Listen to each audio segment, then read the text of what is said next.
Wow. Okay, the prosecutor, Juan Martinez, definitely did not like the idea of this man coming into the case and perhaps blowing it wide open. The prosecutor got heated. He started yelling at Gus Searcy. Check this out. Tempers boiled over.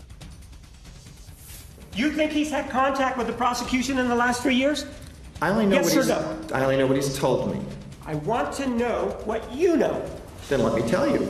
I understand English pretty well. And you're having problems with it today, aren't you? Not that I know of. That's a double negative. No, So, it's okay, not what is true. your Yes, answer? it is true. So what's your answer? No, it's not true. Yes, it is true. You asked a double negative. Oh, that's right, and I'm Restate asking the you to question. answer it. All right, let's bring in our lawyers to debate. Did the prosecutor lose his temper? And if so, why? Starting with Darren Kavanaugh. Hey, well, you know, this whole exchange was so very telling. And Jane, remember, just to put this in context, this was a motion that the defense was making based on supposed prosecutorial misconduct. So now here's the prosecutor cross-examining Gus, and as our friend just told us, you know, that's just Gus being Gus. There's no question that Gus being Gus is not going to shrink in the face of that prosecutorial cross-examination. The thing that was so off-putting to me, though, is if that's the way this prosecutor is going to behave, cross-examining defense witnesses in front of the jurors, he really runs a serious risk of alienating them. That sort of, I get to ask the questions. It really is off-putting. It's something that makes the prosecutor look bad in the eyes of the jury. And let's not forget, this is persuasive. He won't win any popularity contest there. All right, Reedy Sandler, I guess my question is, does the prosecutor feel threatened by this guy who is getting ready to possibly take the stand for the defense and drop a bombshell?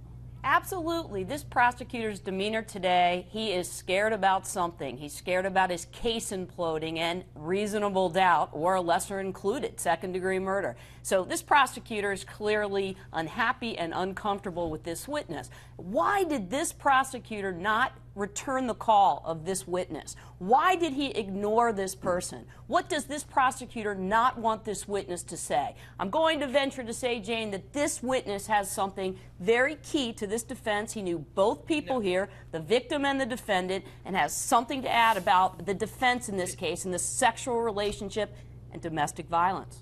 All right, we're going to take a left turn. John Lieberman. Hold on a second. John Lieberman, you're going out of your skin. Well, I disagree. I think this information is important in Mr. Searcy's head, but I don't think the prosecutors cared about what information he had, and that's why they didn't call him back all of those times. And I think the prosecutor was getting upset with the fact that he felt it was becoming the Mr. Searcy show, and he was asking some pretty basic questions, and he wasn't getting the answers. Danny Savalas.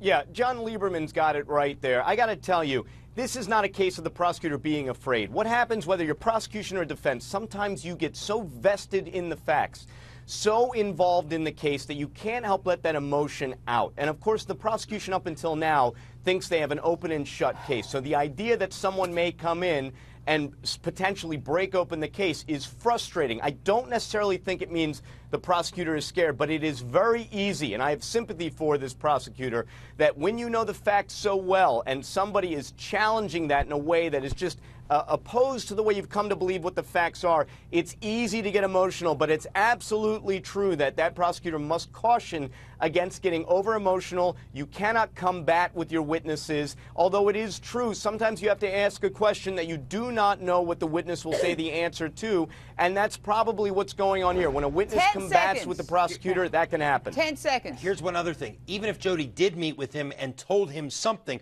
her credibility has been so impeached, it may not matter what she said to him. But what if they met and they